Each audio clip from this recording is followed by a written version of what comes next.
Stroud in the English Cotswolds. The early 19th century was a particularly prosperous period in the town's history. It thrived on industries based on water and steam power, everything from wool finishing to walking stick manufacture.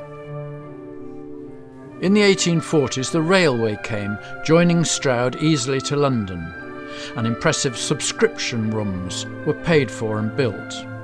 And by that time, Stroud had formed its own Stroud Choral Society.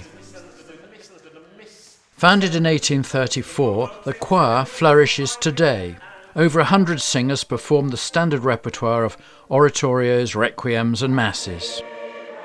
The choir performs 4 or 5 concerts a year, usually in large Cotswold churches like Cirencester, Tewkesbury or Gloucester Cathedral, though they have sung in chapels in Swansea, toured in Belgium and Holland, and sung in London at St John's Smith Square. The Lord beholds. Can be very precise on those rests. Backward 7, forward 7.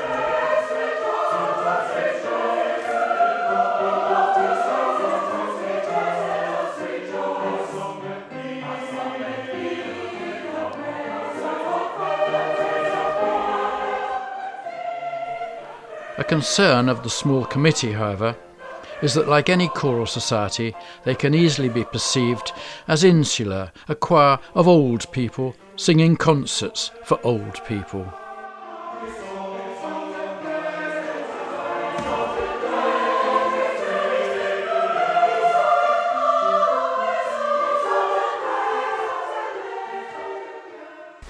We are setting up a Stroud Choral Society children's choir. I prefer the expression children's choir to youth choir, because youth choir sounds like teenagers, and they're not teenagers, they're junior school children.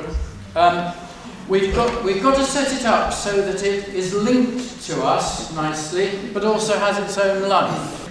Zoe is going to be their conductor, their musical director. So Zoe, would you like to tell us how it's going to work as far as you know? You can hold that.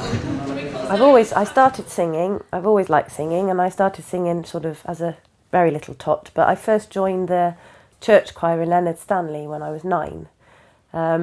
Fantastic woman there, Sue Catcherside. She was the choir mistress there and taught me an awful lot of what I know, put me through my Deans and Bishops Awards. They're singing exams, but it also incorporates the church as well, so you learn about the church year and sing. The Minpins, well, we've got quite lucky with that. It's Bruff Girling. He's got quite close links with the Dahl Foundation, and having known Roald Dahl when he was alive, knows Felicity Dahl, his wife. And I think they'd spoken, and Felicity Dahl has offered to help to fund the Minpins choir in their initial sort of start-up. The decision has been made not just to start a children's choir, but to commission Peter Ash and Donald Sturrock to set Dahl's The Giraffe and the Pelly and Me to music to be sung by both adult and children's voices. Here I am in Tewkesbury. Sadly, I'm not in Stroud with you on this wonderful evening when you are going to be fundraising for the children's choir, who I hope very soon will be singing The Giraffe, the Pelly and Me, one of my husband's stories, which I adore and I hope will be an incredible success for the start of the children's choir. Right, well, why you're here. We're starting a children's choir. The children's choir is going to be called the Minpins. I'll explain why we're the Minpins in a minute. The reason we're doing this is we want to give talented children in the Stroud area an access to quality choral singing. But having said that, we are a secular choir, so we're not going to be exclusively singing church music. We will do songs from the shows and things like that, so it's not only going to be choir music all the time, choral music all the time. Rehearsals will be on a Tuesday evening in the room there next door. They will be from 5:45 until 7 o'clock. So, Stroud Choral Society, which is the big choir that I sing with, we're a choir of 140 people. We've commissioned a piece by, there's a guy called Peter Ash who's composing for us at the moment, and it's a piece that will be based on The Giraffe, the Pelly and Me. Now, hopefully, What we would like is that the Minpins choir might be able to sing as part of this, because some of it is going to be scored for children. But we have been warned that Peter Ash does write quite tricky music, and it's only 1 year away. So we've got an awful lot of work to do if we want to get up to that standard. So it's one of those, I can't promise we will sing it, but I hope that we can. I mean, you've done, I think, 6 or 7 libretti from Roald Dahl books. Having met him and knowing him, is that a help? I think it's a fantastic help, absolutely fantastic help, because I can sort of imagine what he would like and what he would not like, and I feel very confident about saying he'd love this. I mean, there's one of the giraffe song. I know he would really have liked that.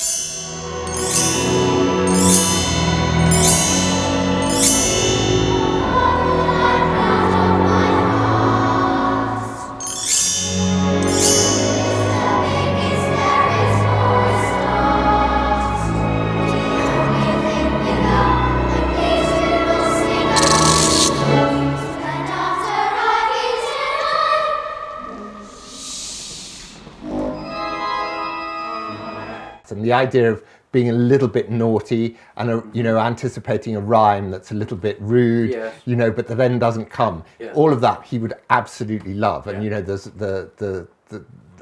I think it's that really helps, because and I remember what he did and didn't like in other bits of music and in other adaptations and settings. I think he told me he was actually very fed up with Peter and the Wolf. Yeah. Enough. Yes. He had enough of it. No, that's where the impetus for all these commissions came from, was him having said that to Liccy, his wife. All right. And he was very keen that somehow he should help get music, new music that would help kids to come into the concert hall in the way that his books help kids read.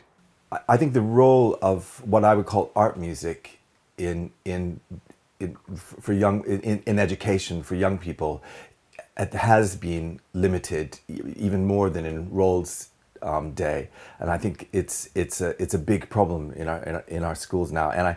And there's all the scientific evidence is there that shows that the business of connecting an activity, playing a musical instrument or singing, of fine muscle control and connecting that with making the sound and reading the thing off the page. So you connect what you do with your eyes to your ears to your voice, and then of doing that in a room with other people and doing what you're doing and listening to other people at the same time.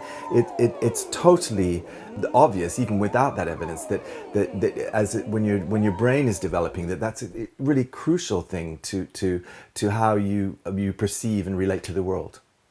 Yeah, I've got at least 25 that will be fine, actually. Yeah. But there's some really good voices, aren't there? Yeah. There are some quite quiet ones, but that's a confidence thing. There are some really confident ones that will need a bit of reining in. And there was a couple of the slightly taller girls that had really good, strong voices and quite clear high notes already. Possibly they sing elsewhere, which helped. At the moment, I think 1 or 2 of them probably do read music, because I think some of them have music lessons, instruments outside of the choir, maybe in school or something. But as time goes on, once I've got them used to singing as a choir, then I will introduce music and we'll do some sort of basic music theory, and I'll get them to read. But I think as far as the Giraffe, the Pelly and me is concerned, it's going to be more a case of I will learn it first and then I will teach it to them. I don't want the inhibition of them worrying about music and worrying about reading. I want them to actually just be able to concentrate on the singing.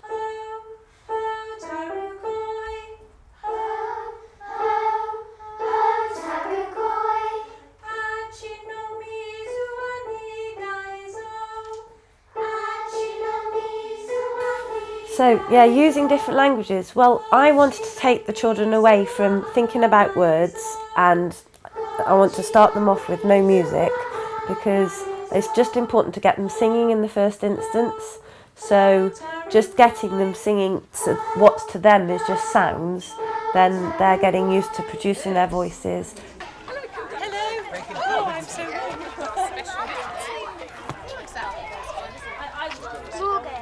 The Minpins' first concerts are local, mainly for the benefit of their parents and to cut their teeth on the rigours of live performance. This one was at Stroud's Museum in the Park.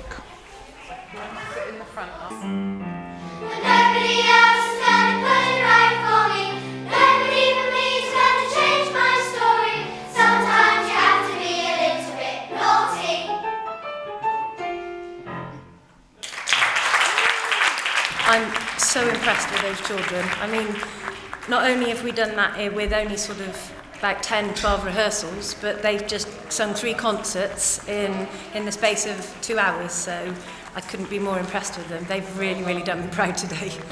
I'm Natasha. I have a little daughter who is 9 years old tomorrow, and she's been singing in Minpins choir for about 6 months. We're kind of quite a musical family, so she plays recorder and piano and things like that. But there's something about singing where you're actually on stage and using your voice. It's a really different experience from being static and playing classically. You're in a team working together to create something, and it's more for the soul. He's quite tired at the end of the sessions. I think the sessions are quite intense, really. But he loves it. I think he's really enjoying it. For their first full-blooded public performance in front of a ticket-paying audience, the children join the adult choir for a Christmas concert.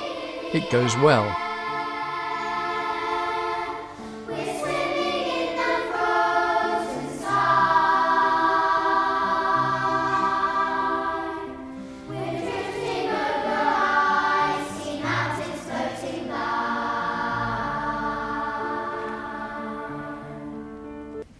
What a joy to hear a brand new choir singing so well, everyone. And I know you all love and support them, so therefore you're already on side. But tell you there's 4 things to listen out for why they're on such a fantastically good track already. They're singing in parts.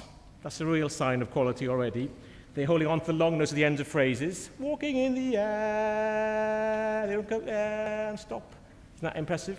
Singing in Latin, other languages, and they're singing high. Very few choirs of this age are doing that. It's fantastic. So, big round of applause, everyone.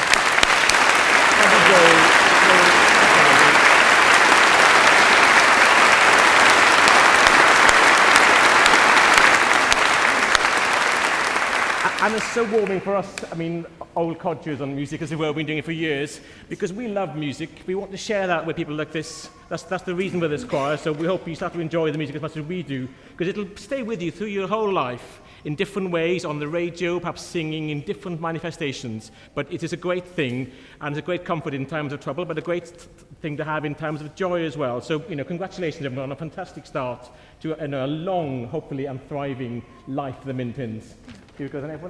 We started on the Pelicantata now because when the music came through, there's rather more to it than I had anticipated, so we've had to make quite an early start. We've done a couple of very short bits, and then we've actually nailed, I think there's 4 or 5 bits for children that are whole choruses, and we've nailed the first one of those. So hopefully you might get to listen to a bit of that this evening. I met Peter Ash on Saturday, the guy who's written this. And I had a little meeting with him, and he's lovely, he's a really nice guy. And he's really excited about the Pelly, and potentially he might come to our rehearsal on the 29th of November. He said it doesn't matter if it's dreadful, he just wants to meet you, he wants to see what your voices are like, and then give us a few little tips. But he's not here to he won't be coming to criticise us, he's going to be here to just encourage us, okay? He's working on the last piece at the moment, there's one little bit left, so hopefully we've been promised full scores by the middle of November. Ruff has very cleverly managed to speak to Quentin Blake, and he's going to be doing the lettering, so the posters for the Pelicantata will actually have Quentin Blake illustrations on them, which is fabulous. With the Minpins chorus, you've succeeded in spades. I think it's been absolutely great. I think there are kids out there who if it's a kind of addictive practice. If you get kids in a room and you get them inspired in the right way, which they are with Zoe, you have this situation where they just want to come back. And it becomes a social thing, as it is with the adults. It becomes a social thing, as well as, and I said, it's a kind of addictive thing. Singing with other people. I'll never forget as a child being late for my first band rehearsal when I played the cornet and arriving and hearing them all playing together and thinking, I'm late, I'm late. And then coming in and sitting down and then joining that mass sound. It was just, I think that made me a musician. I was 8 years old and that's kind of, I was hooked.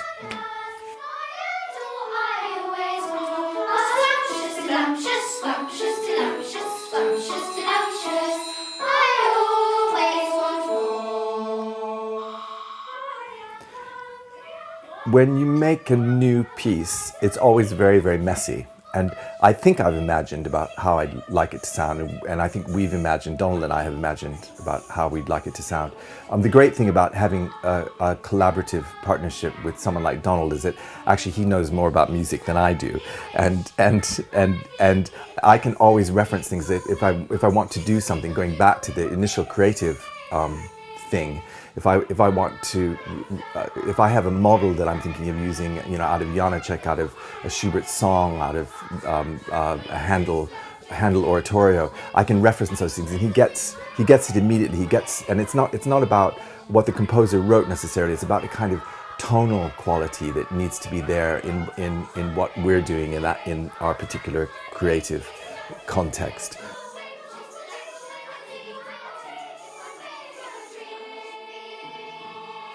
The thing about not having heard the work is that I do have a good picture in my mind's ear of what I'd like to hear. There's certain orchestral techniques that I really will be very fascinated to hear, because I've heard them all individually, because I've had friends who are professional musicians try them out for me, so I've tested lots of things, but I haven't heard the whole mess, and I'm sure in the first instance it will be a mess, and people are always, like with choruses, they're always rather reluctant to do something new. The thing of doing something new is always a little bit messy, but I think if we're all going on the same track, we'll get there in the end.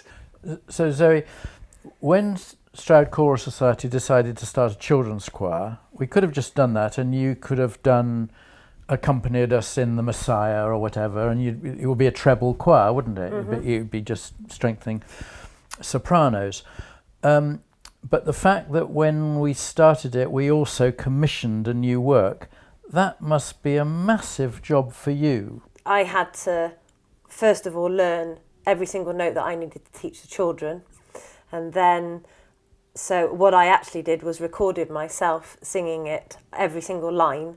And of course, if you think they had several bits in 3, sometimes 4 parts. So it was learning each of the 4 parts. So I recorded myself, had a list of who was on each line and emailed them out so that they could listen to them at home. Because obviously, I think we had maybe 8 or 9 rehearsals. And in that 8 or 9 rehearsals, I couldn't expect to be able to get everything up to standard in that short space of time. So I did rely quite heavily on them, you know, the majority of them doing some work at home as well. So normally what would happen is that Zoe would send an email with a music file, which we then would download onto the tablet, and then we tend to save them all in my files, which Toby can then go into, and he will just switch on the music file like that. Well, if we get stuff wrong in the Minpin, she kind of tells us that we should do it again, and maybe we'll try and do that next time we do it. And then she showed us how to do it, and then we try all over again, and we normally have it right. Well, I play the piano and the flute, and I also joined because I like singing, and I like singing. I used to be in another choir. Toby sings all the time, all day, all the time. I know the whole Pelicantata already, just because he sings it in the shower, around the house. He's a songbird. So this is Peter Ash, who wrote the Pelly, and this is just an amazing thing to think about. He spent 2 years writing this, putting all these little dots on the paper, and he's got all the tunes out of his head, but he's never heard it being sung until you sing it tonight. And I think that's incredible, isn't it? But you don't know actually what it sounds like. No. You've got an idea. I can hear it's going to sound good with you lot. Yes. Now, originally I'd imagined, do any of you know what I want to happen with this? What? You want just be walking on singing. Yeah, that's kind of what I want to happen. And I've written it so that the organ accompaniment will just happen in the big room. So you've got this thing going on, and you can just go on and on singing this until you're in place. And the idea is that when you're in place, we will shine. We will shine. That's when that comes. Yeah, then they just So know we'll when see. that last short one is. So. So if it ends up being that everyone sings as you did the first time, Yeah. that's fine as well. We just need to have a few options. I in think the we list. can probably do it. It's just that we haven't so far. Yeah, you'll get there with that. That's going to be fine. Climb in, yeah. Go on. Hop in, climb in. Is that a C sharp? Yeah, here we go. From the beginning. And a 1. Go on. Hop in, climb in. No, climb in, climb in. Now, how would you say it? Go on. Hop in, climb in. I think the Pelly is actually really difficult compared to some of the music we have done. And yeah, there's been things in the book that have been easy and other bits that I've found really hard and lots of high or low notes. Because Zoe does so much work with us, like in the time we have on the Tuesday night, I think that I don't actually practice as much as I thought I would because I pick it up so easily from what Zoe teaches us. And so I do practice, but it seems like I can listen to it a few times and I've already got it going around in my head. There's no concert hall in Stroud or a venue large enough to take a 150-piece choir plus an orchestra. The Choral Society usually performs its big concerts in buildings like Tewkesbury Abbey or Gloucester Cathedral. The committee realised that for the first performance of the Pelicantata, after all it is a world premiere, a special venue is needed. Hugh Williams, their musical director, has just left the post of Director of Music at the Chapel Royal St James's Palace, and he's become Head of Music at the beautiful and spectacular Bath Abbey. The decision makes itself. For the first time in its history, Stroud Choral Society, with the Minpins, will perform in Bath.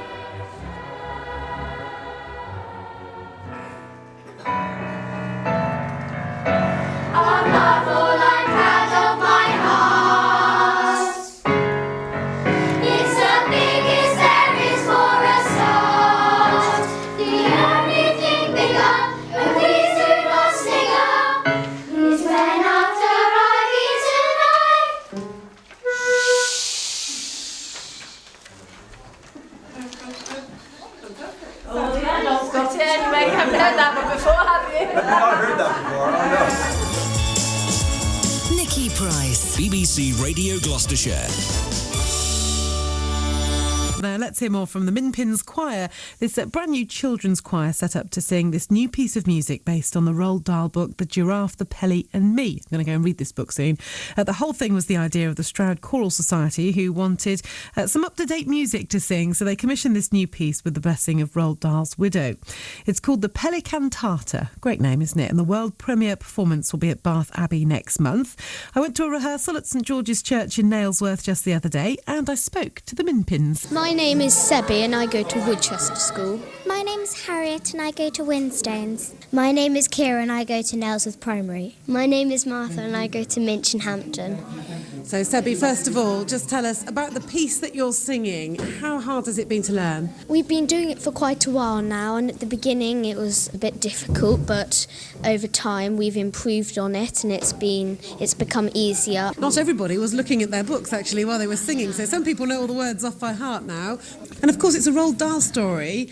Who loves Roald Dahl and which books have you read? Matilda, BFG, Magic Finger, The Twits, SEO Trot, The Giraffe, the Pelly and Me, Charlie and the Chocolate Factory, Charlie and the Great Glass Elevator. They get you into the story and you feel like you're a character from it. As it's a world premiere, I'm very excited, and Roald Dahl's a very, very creative writer. We've got a giraffe and a pelican and a monkey. And what I did was I decided to use the instruments in the orchestra, a little bit like Peter and the Wolf, to portray the different animals. I have a cor anglais. Do you know what that is in the orchestra?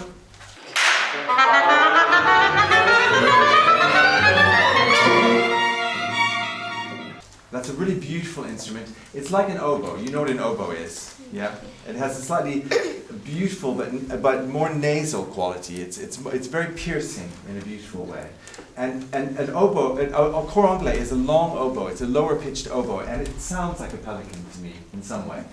The giraffe is a contrabassoon, which is one of the lowest instruments in the orchestra. It's a bassoon which is even lower than a bassoon.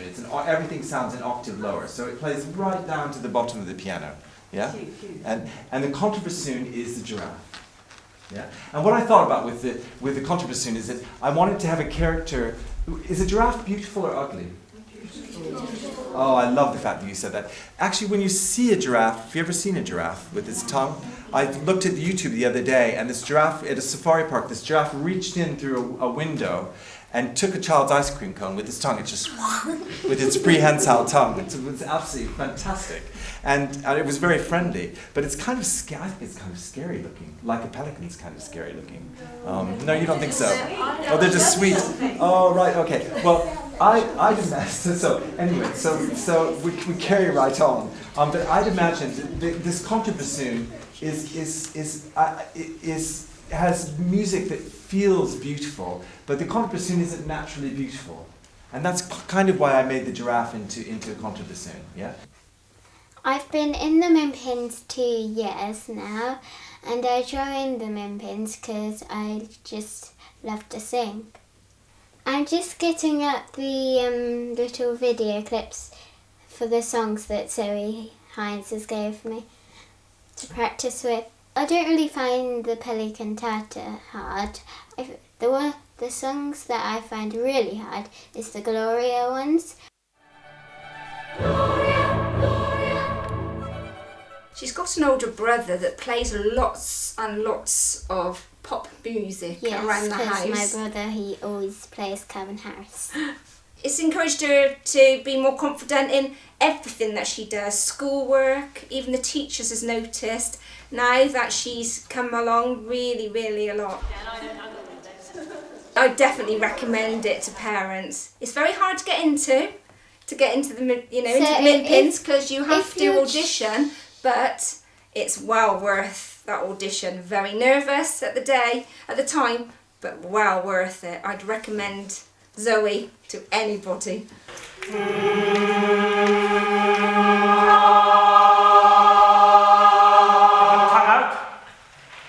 got that one? Quick, get that picture. We've got Donald. Donald, give us a cheery wave. Peter Ash is our composer. And one. My God.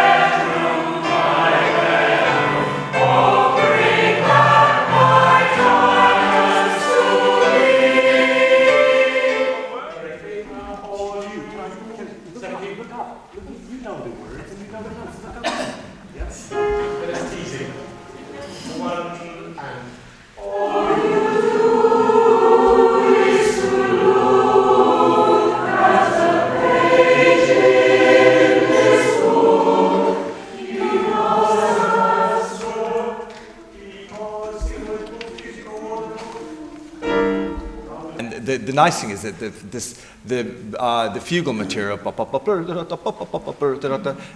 hopefully with the cor anglais playing, it sounds just like a pelican shaking a burglar in his beak.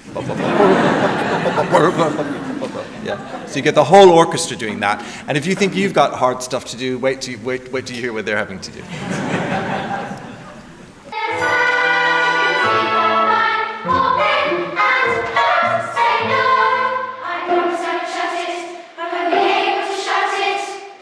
Watch this!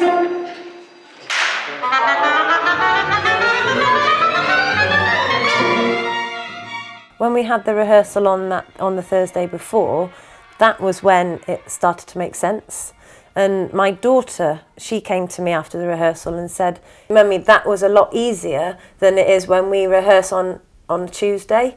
And when we spoke about it, and I agreed as well, some of the instruments that are there were backing us up, which of course you don't get to hear on a little rehearsal track that's just some synthesized keyboard playing it somewhere that you just play through your computer. So I found, and I know my daughter did, and a lot of the children, that having the instruments really kind of brought it to life and made it more real and easier to sing. The Pelicantata is narrated by a storyteller, the Duke's chauffeur. It is important that this role is taken by a professional actor and preferably a celebrity who will boost ticket sales. So the choir was delighted when Sir Tony Robinson agreed to play the part. I thought Tony Robinson was brilliant as well. He kept it all together. And this thing about telling the story, that was a great help, I think, to both the adults and the children, that you got a feeling for what the story was actually about and the humour in it and things. Yeah, no, he was fabulous, and the way he used the different voices, but he was such an approachable person as well. You know, you don't know how celebrities are going to be, but he came in and he chatted to us and was just perfectly normal and happy, and then, like you say, brought the story to life. My son, that's what he remembers. He remembers the music, but he remembers the story as well because of the way it was narrated in between. A giraffe with beautiful darky eyes peered out of the top floor window. Next to her, a pelican with a huge orange beak. Flapped its wings noisily. And below them, tall tail curled around a rusty drain pipe, a wiry monkey was dancing nimbly. "We are the window cleaners!" he cried out to the little boy.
Do you have a problem, or do you have another challenge when you put children, your 30 children, into a place like Bath Abbey with its size and the orchestra and the occasion?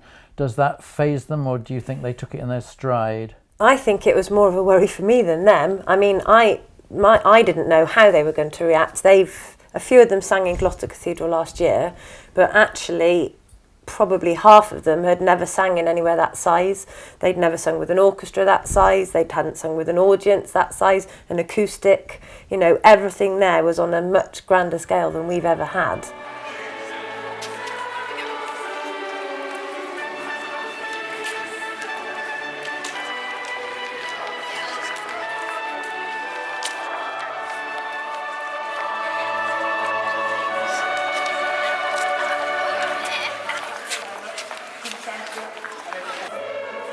The concert will conclude with the world premiere.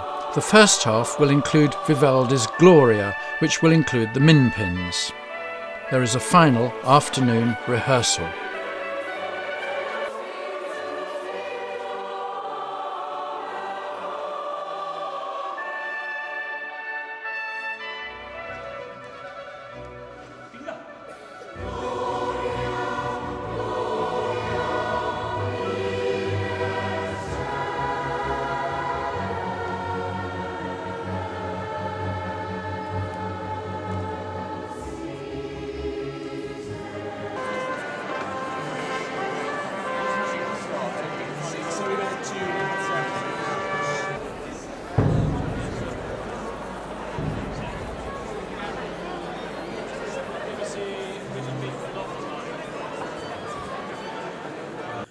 A small boy was staring up at a funny broken down wooden shop.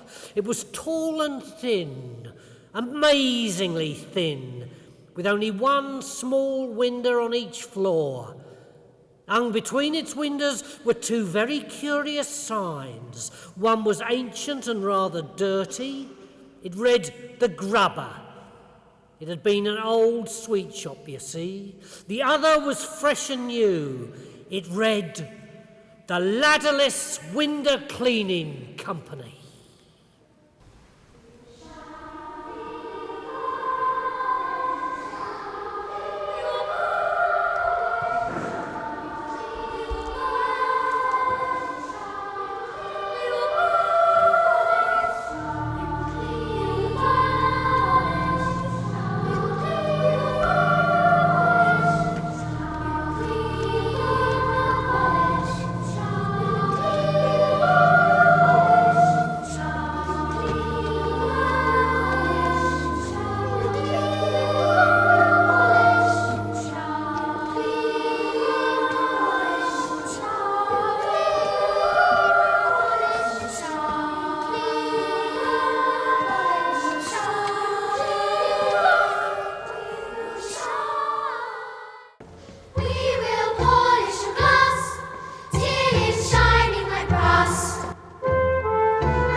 He looked at him with bright, wicked eyes and opened his large beak.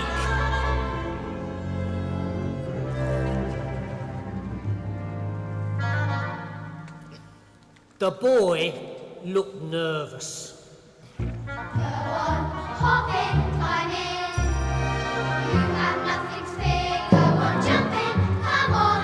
The Pelly isn't going to swallow you. The small boy looked at the Pelly. Are you really my friend? I bet he was thinking. Then he took a deep breath.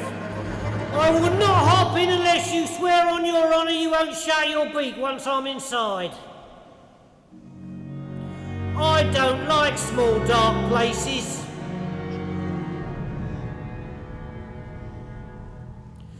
The Pelly smiled, more of a toothless grin actually, and began to sing. You have nothing to fear. You have nothing to fear.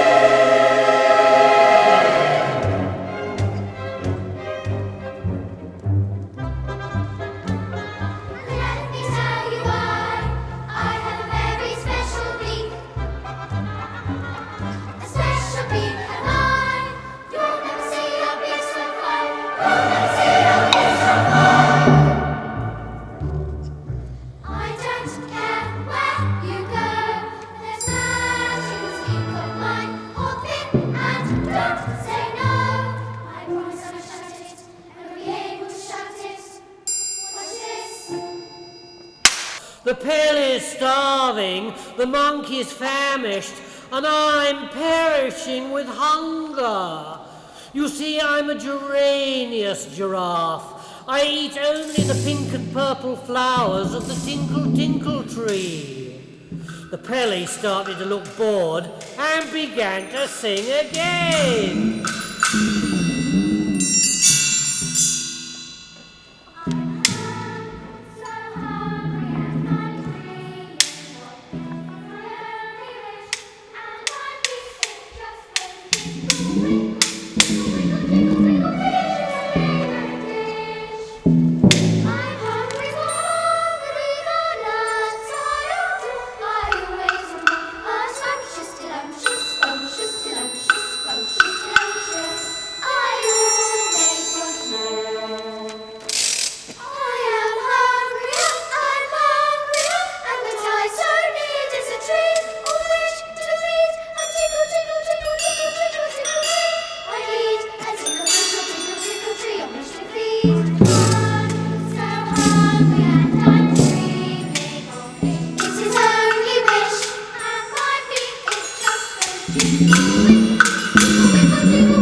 There are no windows in the world I can't reach with this neck of mine.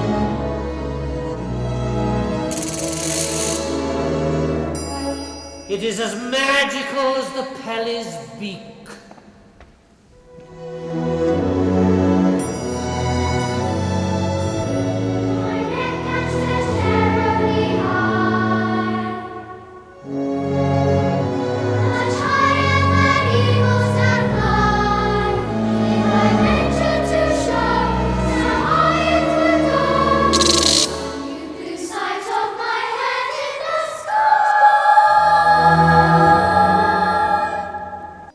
What? The Navy's at sea, and the police are in training, the Air Force all grounded, the Army campaigning.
Pelly and the monkey were sad too.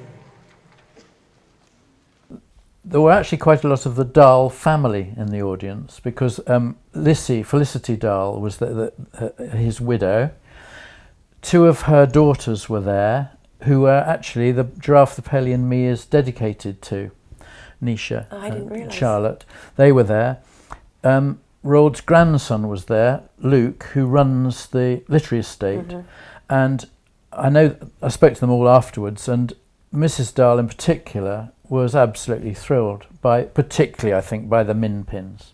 She was a sweetheart, Liccy. She was absolutely lovely. I met her before and we had a chat, and she was one of these people that, when you shake someone's hand, but she kept hold of it, and she was there and she was looking at me, and she was just such a sweetheart. And then afterwards she made a point of coming over, talking to the children, congratulating them and saying how wonderful they all were, and I know they got a lot out of that. Yeah. And but she also said to me on the day, I'm not going to try and sign all of their copies.